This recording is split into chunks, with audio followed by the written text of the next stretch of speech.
मुझे नहीं जाना वापस उस घर में। बहू नहीं नौकरानी समझते हैं वो लोग मुझे। पूरे दिन काम काम और बस काम। कह दूंगी अमन से कि मैं अलग घर में रहना मंजूर है तो आ जाए लेने, नहीं तो मैं नहीं आने वाली वापस। गुस्से में तमतमाती और रुआंसी सी होकर निकिता ने कहा तो माँ मनोरमा जी आश्चर्य से उसे देखने लगी और निकिता को अपने पास बिठाकर पानी पिलाया और कहने लगी, क्यों परेशान हो रही है निक्कू? हम है ना तेरे साथ। तुझे कोई परेशानी होगी तो हम रहने देंगे क्या अपनी बिटिया को वहां? लेकिन ये तो बता बेटा, हुआ क्या है जो इस तरीके से तू ससुराल से चली आई? माँ आज मुझे उठने में देर क्या हो गई? बवाल मचा दिया सासू माँ ने। कहती है बहुओं को जल्दी उठना चाहिए। अब मैं अपनी नींद सो भी नहीं सकती क्या? नाश्ता तो खुद बना लेती है लेकिन खाने में जरा भी हेल्प नहीं करती। और ननद देवर के कपड़े भी मुझे ही धोने पड़ते हैं। काम वाली भी नहीं रखने देती। कहती है कि अमन की इतनी सैलरी नहीं है कि घर में काम वाली रखी जाए। हम दोनों मिलकर कर सकते हैं जब काम, तो काम वाली की जरूरत क्या है? अमन की सारी सैलरी घर के सामानों और उनके बहन भाइयों के खर्चे में चली जाती है। हमारे लिए कुछ भी नहीं बचता माँ। क्या है मेरा फ्यूचर उस घर में? वैसे मुझे अमन से कोई शिकायत नहीं है, लेकिन अगर वो अपने परिवार के साथ रहेंगे तो मैं नहीं रह सकती माँ।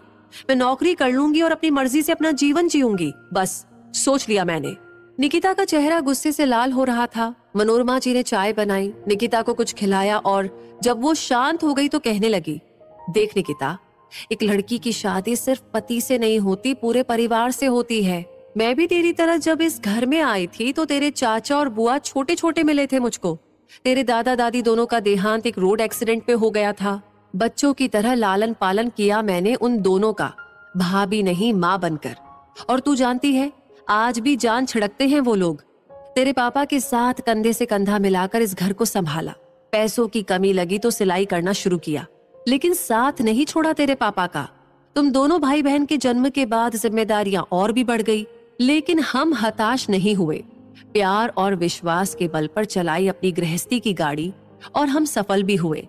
अब जीवन की सारी खुशियां हैं हमारे पास। सोचो, अगर मैं भी तुम्हारी तरह छोटी छोटी बातों पर चली आती मायके तो क्या होता? तुम्हारे पापा का, बुआ और चाचा का। मैं भी कहती अलग रहेंगे तो कौन संभालता इन दोनों को, बिना माँ बाप के बच्चों को? आज जिन बुआ और चाचा से बात किए बिना तुम एक दिन भी नहीं रह पाती हो, क्या करते ये दोनों? मेरे साथ जो परिस्थिति थी आज वही परिस्थिति तुम्हारे साथ है बेटा।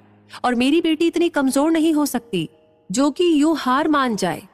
अमन बहुत अच्छा लड़का है, वो जानता है वो उन बच्चों का बड़ा भाई नहीं पिता है।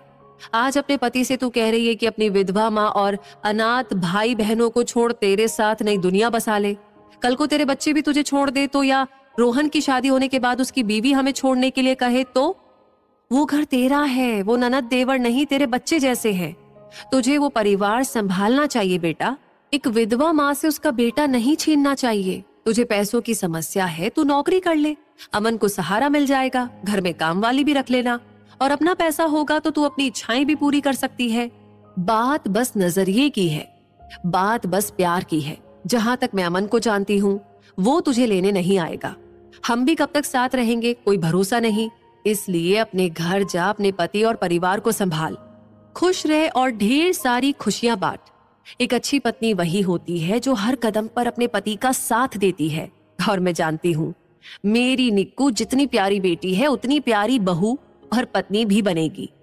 मनोरमा जी की सकारात्मकता से भरी बातें सुनकर निकिता अपनी माँ की गोद में सर रखकर लेटी रही और थोड़ी देर के बाद बोली, माँ मैं अब जा रही हूँ, मार्केट का बोलकर आई थी, ज्यादा देर हो गई तो सब लोग परेशान हो जाएंगे। मनोरमा जी ने अपनी बेटी को प्यार से विदा किया और जीवन का बहुत बड़ा संदेश देकर एक टूटता रिश्ता